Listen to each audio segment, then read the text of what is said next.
Hey, that's really, really bad.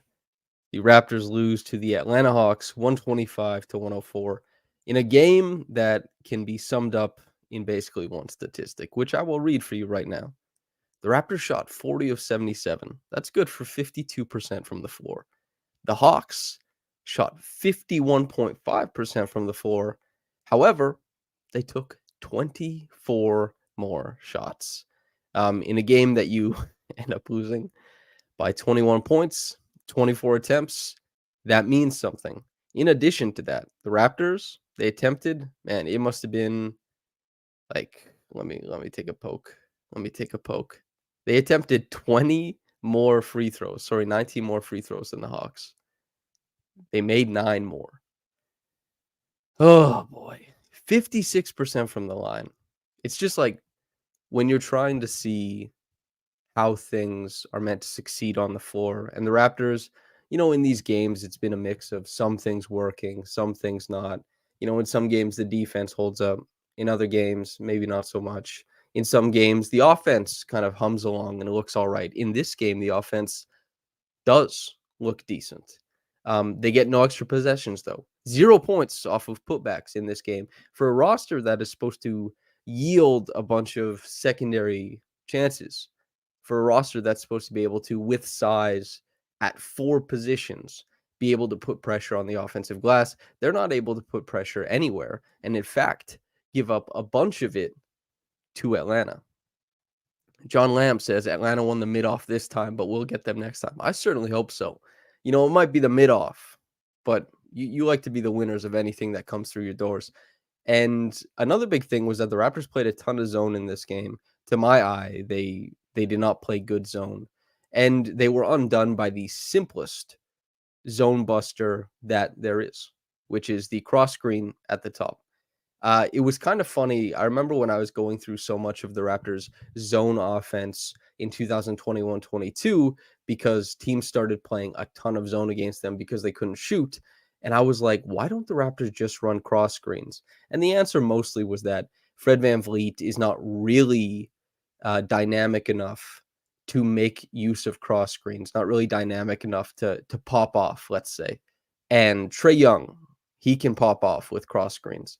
And a cross screen, you can go wide or you can just flip the screens and create like a tunnel down the middle where Trae, if he wants to, can just put the ball down, dribble into the middle, ends up shooting 15 for 29. It's a lot of shots, 7 to 15 from downtown, and 38 points, 11 assists. DeJounte Murray finishes with 17 and 9. Clint Capella, I thought, had one of his best games of the year, and he had 18 and 15. My God, the man grabbed 6 offensive rebounds. Okongwu, 4 offensive rebounds. Sadiq Bey, 3 offensive rebounds. 1 apiece for Forrest Young and DeJounte Murray. And the Raptors end up giving 16 extra chances just in that metric. Tough, man. Munib says, today we saw offense by democracy make a return. I do think that is going to be a talking point after this game, certainly. That was a game. I'm not so sure that the Raptors, the process was terrible. It's just that there wasn't enough process. And also pretty surprising that they couldn't muster up any ability to get extra possessions. And the fact that they were not able to stop the Hawks from getting so many extra ones, it's attention to detail, lack of it, right? And you can see that on some of the Raptors' rotations towards the nail to stop dribble penetration, not at the point of attack, but with your secondary help with your rotation. And also with the fact that box outs compete level towards the end of these possessions. And also the fact that if the Hawks are going to ride the line offensively between Trae getting into the middle, DeJounte getting into the middle, spraying passes out to the perimeter, and making these laydowns, the Raptors are constantly put in a position where they're not able to force the Hawks offense into any one thing. They are just being put on the back burner, on the back foot constantly, and they don't know what's coming. So they're not really sure, okay, well, do we crash the glass? Is there going to be a laydown opportunity available? Is everybody collapsing in? Are we trying to maintain the shell? Are we trying to get out, close out the shooters? What are we trying to do here?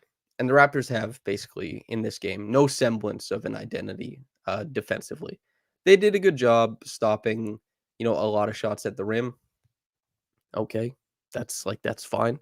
But they give up a lot of shots elsewhere, and them's the breaks, man.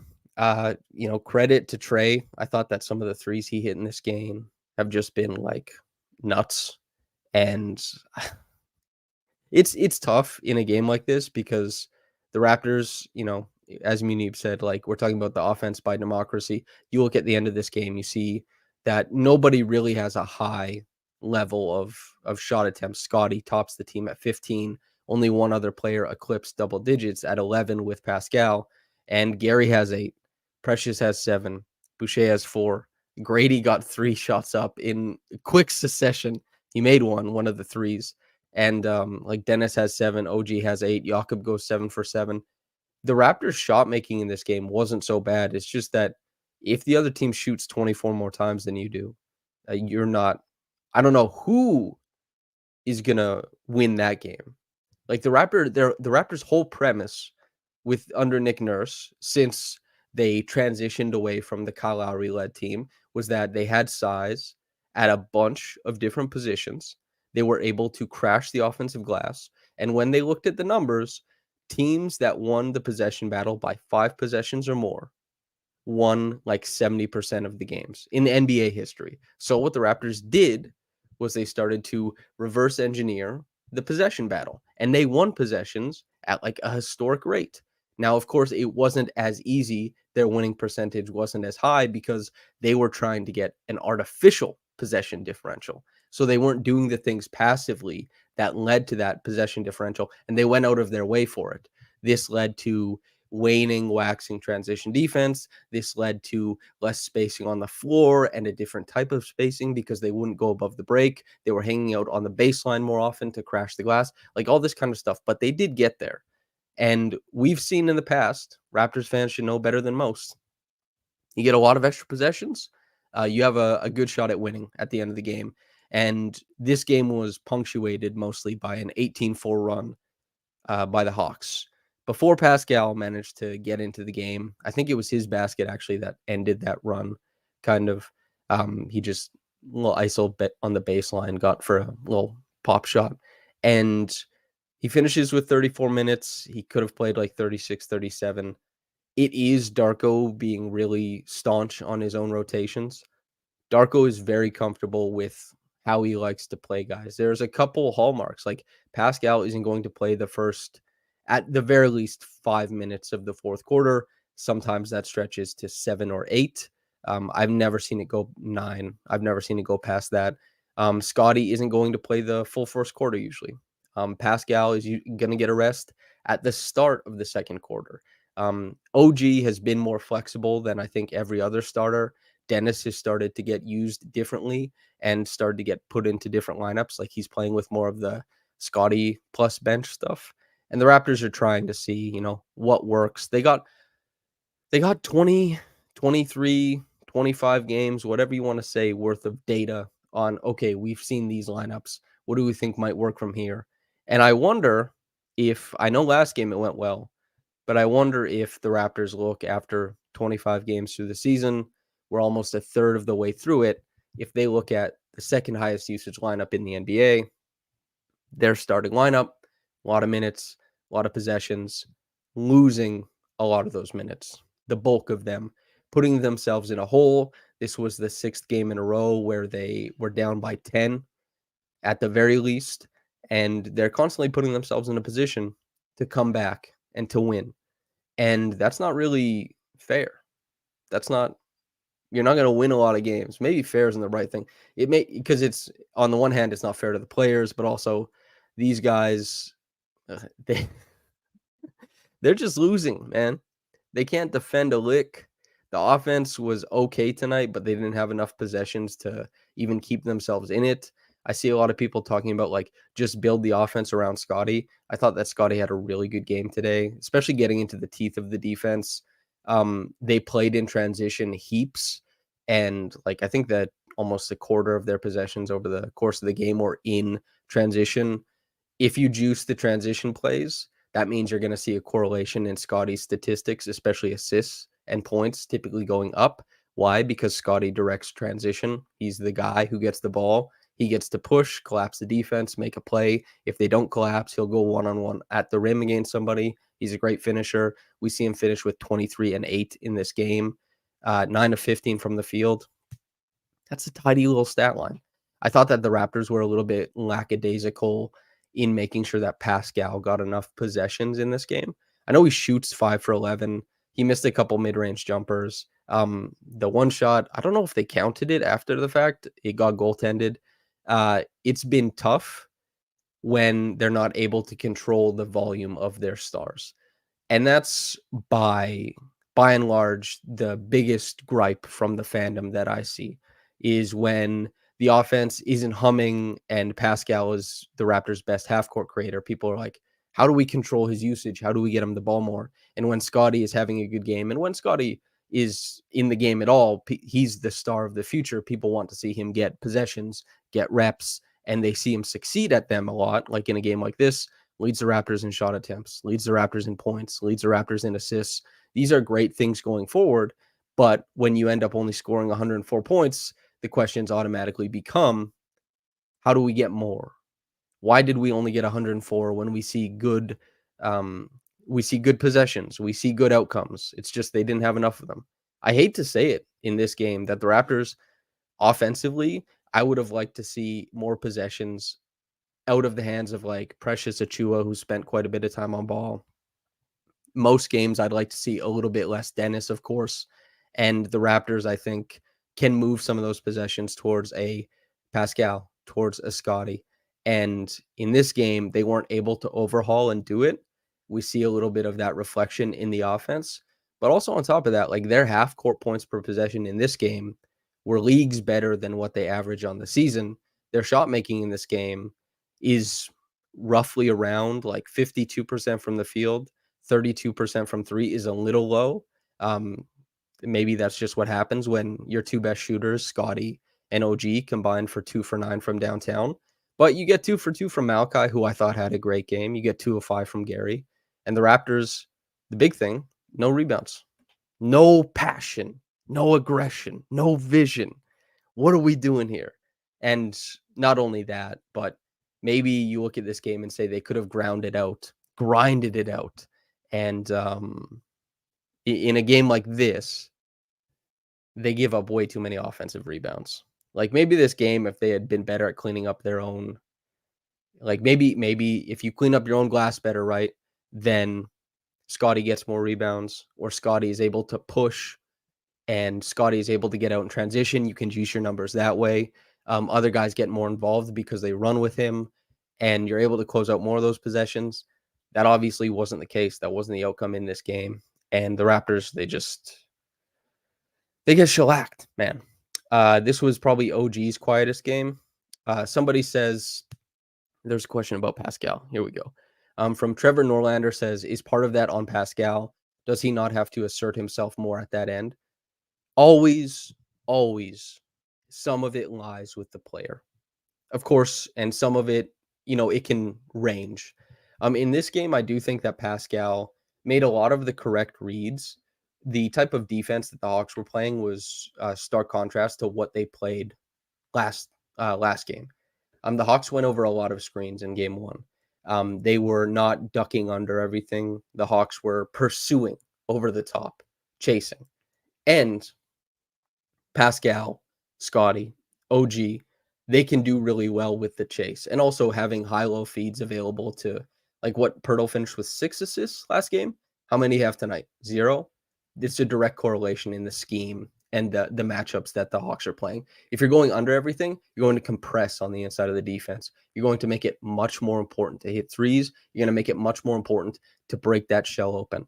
And the Raptors, they have to look for what shot? The mid-range jumper, typically. Scotty did a really good job of his 9 of 15. A lot of that comes in transition. Some of that comes on broken plays. Some of that is him taking a pick and roll, crossing back between his own legs and taking it on the strong side, going up for a layup. Like, great job. For Pascal in this game, if he wanted more volume, a couple things have to happen. When he makes the right read, guys have to hit more threes. His assists came late in the game, most of them, and he had broken the defense down a few times. And also, if he wants more volume in this game, he has to see that they're playing him in the gaps. They're protecting the drive by pulling off of other guys. If those shots aren't going to be made and he doesn't want to make that read, what does he have to do? He has to shoot from the mid range. And he can shoot from the mid range, but it's kind of tough in a game where you see like the team shooting 52% from the floor. Some good things are happening. A guy like Malachi has hit 2 threes. Gary's hit 2 threes. He goes baseline to Chris Boucher in the corner. Chris Boucher hits a three. And you want to keep giving Scotty and OG those looks from three because those are your two best shooters coming into this game. They're both shooting 39.4% from three. So the reads that Pascal is making, a lot of them can be justified, but also Pascal, this is part of being a star, an all-star level player, is knowing when you have to lean on your own shot making and knowing when you keep with the flow of the offense. So sometimes his teammates didn't look for him in the post when maybe they could have, but also the way that the Hawks were playing in the gaps, pulling off of other guys, playing 1.5, not going to 2 all that much. Pascal was in a tough position. He made some good reads and was a little bit passive at times. They could have certainly asked Pascal to shoot more, and they could have went to his chest and said, hey, we need you taking more shots. But he kept making the right read for the most part. And then he got froze out of the offense just a tad. And then he sat at the end of the game, right? And that's the biggest thing. He only plays 34 minutes. He typically plays more than that. The shot chart is going to skew ideally towards Scotty and Pascal in the clutch. Their shot making, both of them in the clutch per NBA stats, I think have been really good. And the Raptors didn't get that opportunity. So that's kind of the big thing. So Pascal, some of that is just lack of aggression on his own end. Some of that is credit to the Hawks. The Hawks played big in this game. Like, you get a lot of minutes with Okongwu. You get a lot of minutes with Capella. You have Sadiq Bey there. You have DeJounte Murray in the gaps. He has a big wingspan. He's a big guard in that sense. He's pretty good with digs.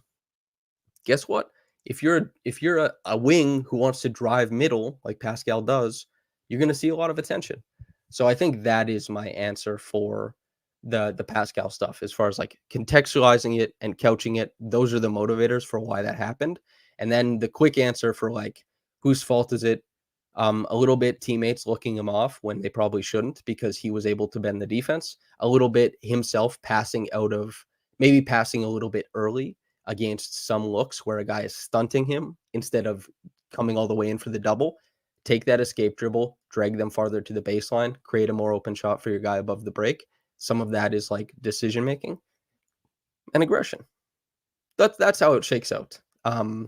Scotty, I think, did such a good job at picking his spots in this game. Really, really impressive.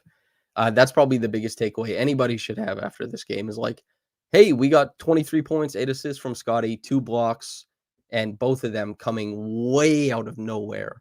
Like peeling off of a dude, coming from behind, swatting that, and just like really great sense for defensive playmaking.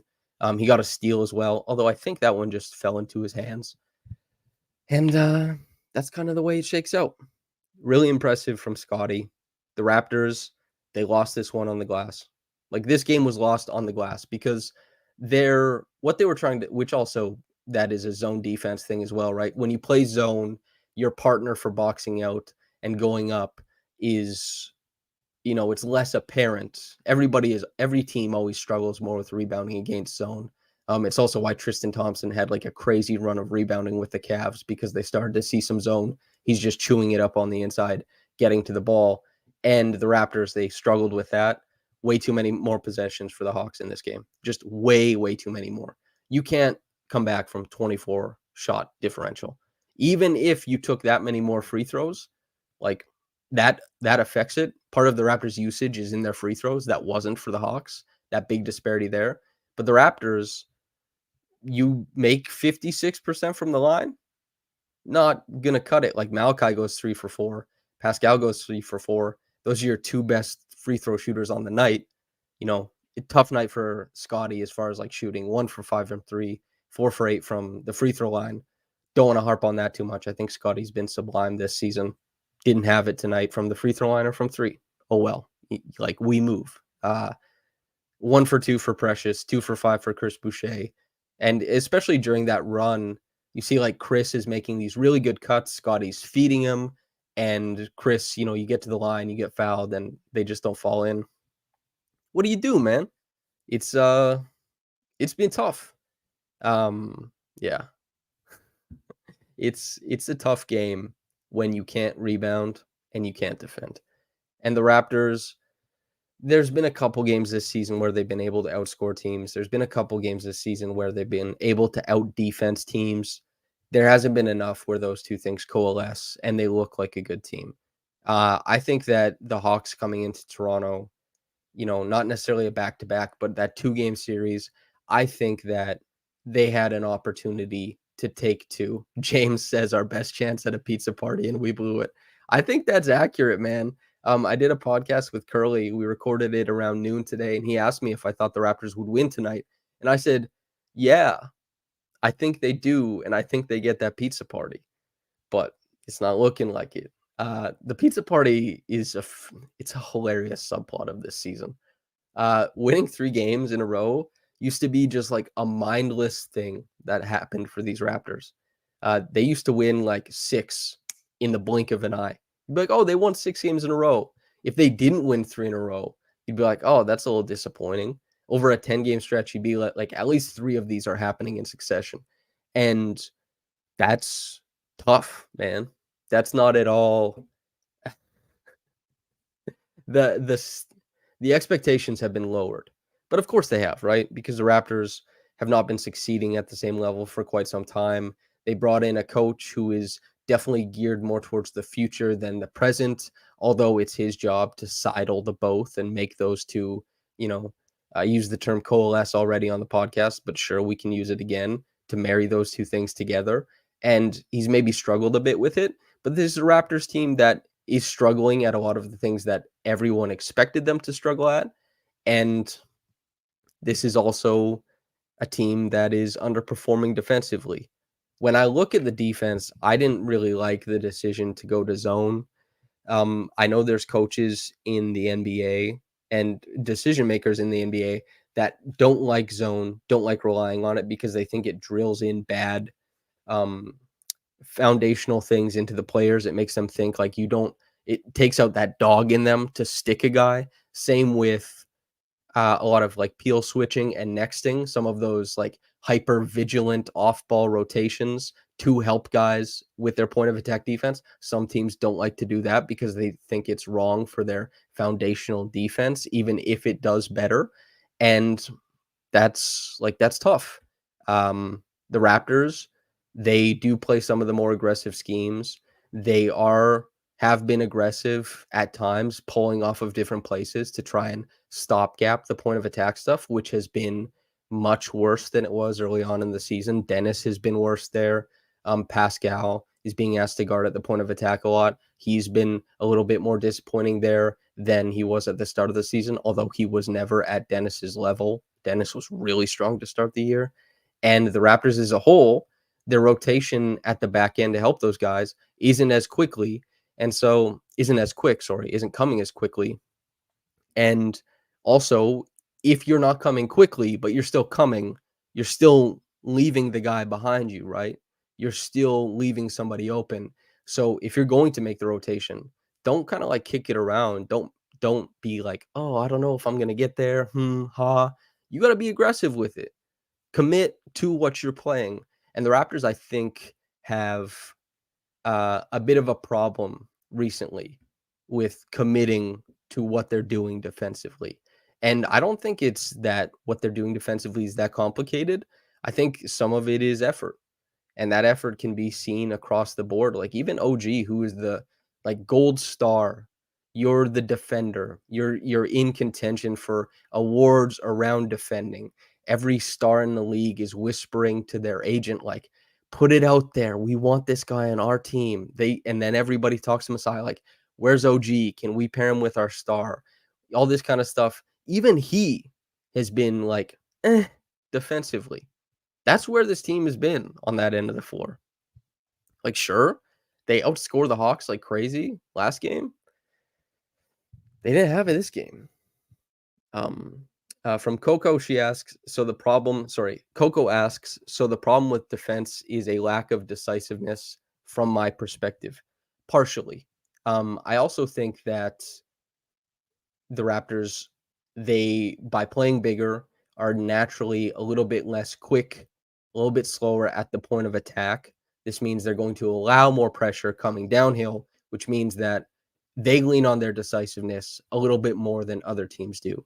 You can look at the New York Knicks as a good example. The Knicks play kind of big, and they also have to work on their decisiveness, and they are very decisive and they're very committed. So their help in the lane is typically very impressive, and there is a ton of commitment, and they use their length to recover to the rest of the floor, and they use their size at the rim. The Raptors are not achieving that same level of defense as the Knicks, despite having a similar talent level, I would say, because the level of commitment is not exactly there. I think those teams are really good comparisons for success on defense and underperforming on defense. And yeah, the Raptors, it's been disappointing. Glad to see another 7 for 7 game from Jakob. He still remains one of the best finishers in the league. He is ever impressive when he gets to step in stride, whether he's speeding to the rim, beating guys to the glass, or using a dribble, using that drag slew foot move through the paint to get that extra step. Kind of, it's a manipulation the same way that Harden uses the gather step. He's really clever. He has a soft touch, but you can't control for his volume either. And it's not like you can just give Jakob possessions and say, here you go, create. Jakob scores when somebody else, typically one of Pascal, Barnes, or Schroeder. In this game, it was actually OG early on, gets downhill, draws a second defender, finds Jakob. Jakob finishes from there. But you can't control for his volume. If somebody creates an advantage, then he can start scoring. But as far as like trying to lean into his efficiency, you can't, because it's completely dependent on shape, creating and adjusting the shape of the defense, blowing it up. And the Raptors, they started out quite well doing so. I thought a lot of their scripted plays early on in the game were effective. The first play in particular, I think, had 4 options in it. They ran through all of those in the first, I think, like, I don't know, 7 or 8 seconds of that sequence. And then OG gets a drive, little lay down to him. You score a bucket. There was another one that led to a Scotty bucket. And I'm looking at them like these are nicely drawn up plays, but the Raptors still, when they wanted to go to the simple stuff didn't work exactly well enough in this game because the Hawks kept going under everything. They compressed in the paint. They were really good at cleaning up their own glass, and God, did they ever grab so much from the Raptors on the other end. Tough game.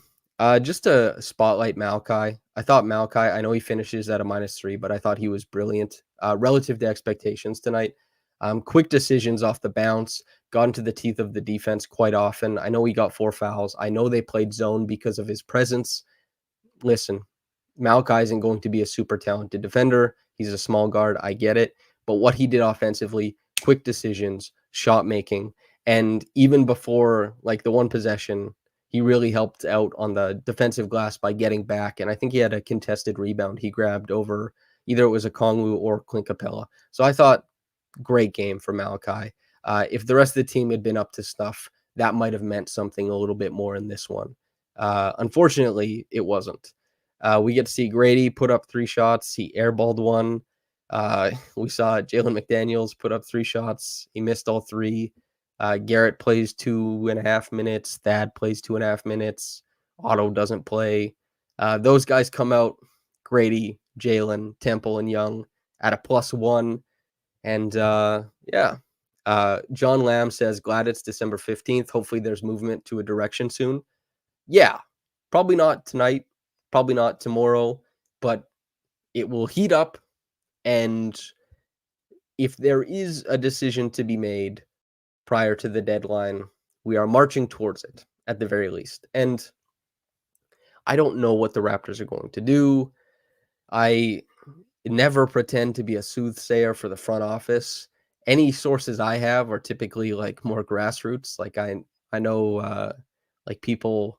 I don't know the big wigs in the front office really, but I know I know some other people who might hear stuff, but they're not going to be there when it's said. So I don't know I don't know what the Raptors are trying to add. I don't know what the Raptors are trying to get rid of. My suspicion has been always that OG is going to stay past the deadline. Pascal will probably go at the deadline, and Gary Trent could also go at the deadline.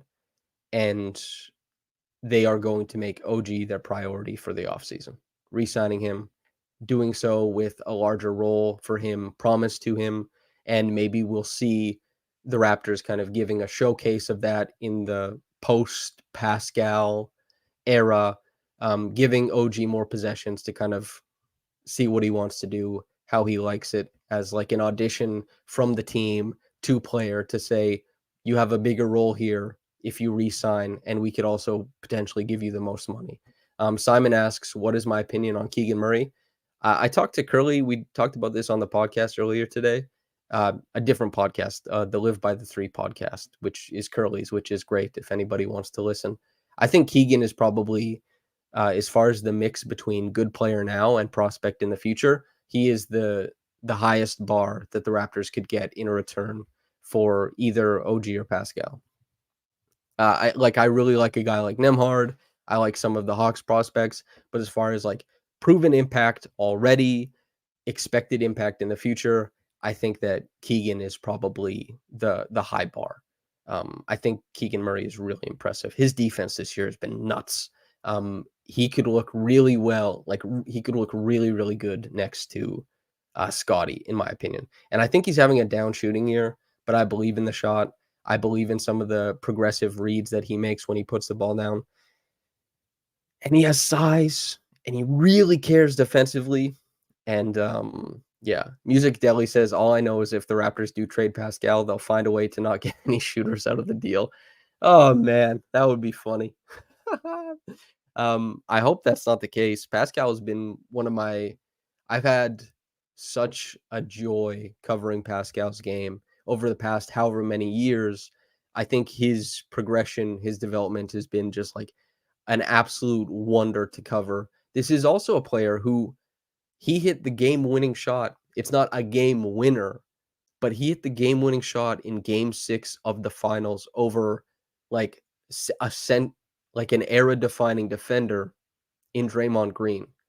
Draymond reaches in, swim move, push shot. The game is up to free throws after that.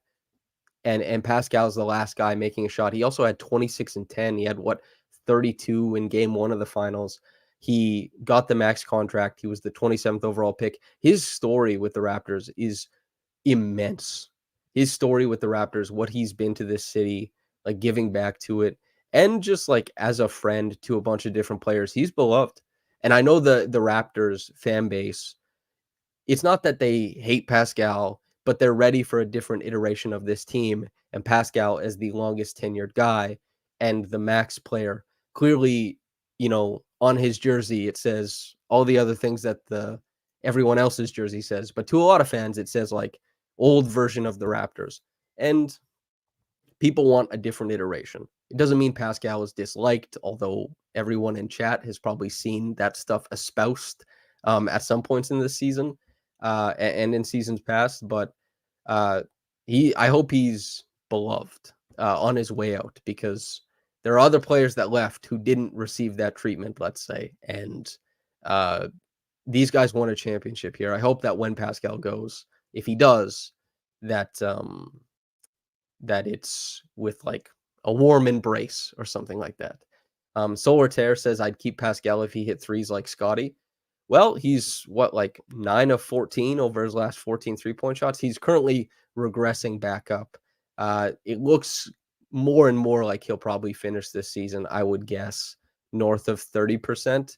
But even so, north of 30% isn't really good.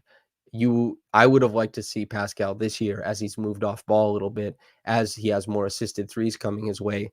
I would have liked to see him climb up to like 36 or 37%, but he's a guy who shot like 33% over the past handful of seasons. James says he'll never be a good three shooter.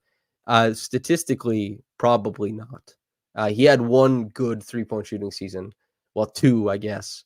2018-19, where the bulk of them came from the corner He hit a lot of corner threes. His percentage went up. It was a huge step for him. He also shot like 80 or 82% from the free throw line. And then the next season, where he took that max extension jump and he shot like 34% on his pull up threes, he was taking almost 3 a game. He was hitting a ton above the break, and he finished at 36% on that season, even with a dip at the end of the year, too. So those 2 seasons were looking like, oh, yeah, Pascal is going to be a good 3-point shooter. But it didn't happen that way. He had shoulder surgery. He's had lower body stuff. He's been injured. He's been overworked, and he stagnated, and then he descended a little bit as far as his 3-point efficacy. So we'll see. But just again, if anybody wants to read about Scotty's shooting, I did a feature on it. You can go to raptorsrepublic.com and find that if you want to read about it, all the numbers and what it means for Scotty to shoot so well from 3. You can find that at raptorsrepublic.com if anybody is interested. It's been, yeah. Simon says that 2020 season is so underrated with the bubble playoffs. What could have been for Pascal? Yeah. The Raptors, they were trending in a very strong direction. They had a lot of the hallmarks statistically of a finals team. And they, I don't think that, well, that obviously didn't end up being the way. And Pascal didn't get to play basketball for like months, and then obviously flamed out in the playoffs offensively.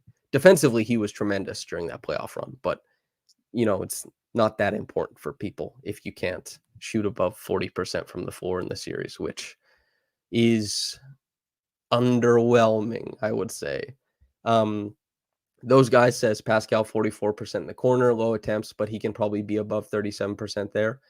Pascal can definitely be above 37% from the corner, certainly, but above the break threes are worth their weight in gold.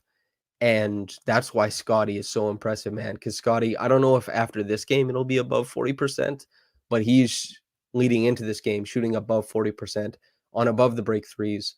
That's the most important one. That allows other players to go to the corner. That allows you to support actions as a shooter above the break, but also as a secondary ball handler. If you can draw a closeout in the middle of the floor, it means that you can make passing reads to both sides of the floor. If you're coming from the corner, you basically can only make passing reads one way, right? And while it's good enough to drive baseline, it's much better to drive middle. Scotty making that huge step, not just as a 3-point shooter, but as a above the break 3-point shooter, means that he gets to branch out his possessions way more. It gives him more opportunities. It widens the, diversity of team building that you can try to do around him. And it's just awesome. It's it's been great. Truly, truly fun to see what Scotty's been able to do. Dougie Hamilton says, give Scotty spacing with a shot creating guard. Shot creating guards make the world go round, man. It's like, I know Steph is the only guard who's won finals MVP in the past however many years. But the wings who have won finals MVP are emulating guard skills, and they still typically played next to like fantastic guards. KD still played next to Steph, obviously. LeBron played next to Kyrie. I guess Jokic played next to Murray, and Murray is great in a playoff setting. And as far as I guess Giannis, you have Drew. He's not at the same level, obviously, but Drew was all-star level impact for like a 5-year stretch, just kind of hovering around it, and then finally getting selected last year before he got traded to the Celtics, obviously. Phoenix Plays E says, are we buying the above the break threes from Scotty, though? We got very preemptive about Pascal 3-point shot in 2020. I think that it's more fair to look at Pascal's jumper as a side effect of the surgery, the shoulder subluxation. He had a down year, like in every single shooting thing, as far as the Tampa season, and then he injured his shoulder, and then he had to get surgery on it, and then he's had like a whole bunch of stuff. Pascal is really impressive in that he kind of makes people forget how injured he's been, because he has gone out there and played like 38 minutes per game from the moment he gets back into the lineup. And he plays a style that includes a lot of miles run and he has a lot of usage, but he's had a lot of stuff. He's been dinged up a lot. And Music Deli says Scotty's young and healthy. Like that's part of it. Scotty, he has a quieter 3-point shot. His mechanics are a little bit simpler than Pascal's, especially on the bottom half. Pascal, even when he was hitting like 34% on his pull-up threes, he always had a propensity to toe tap. He can kind of like get off kilter with his jumper, and he tries to balance everything off top. Scotty, I think, is simpler, less points of failure. And yeah, Dawson Ned also says COVID really affected him, didn't he say? Yeah, there's a few players that are like, damn, COVID hit me hard. So yeah, it's oh, here's a fun number just for everybody listening. Phoenix, hell yeah, for just digging in for numbers. You say best playoff defenses in NBA history relative to opposing offenses.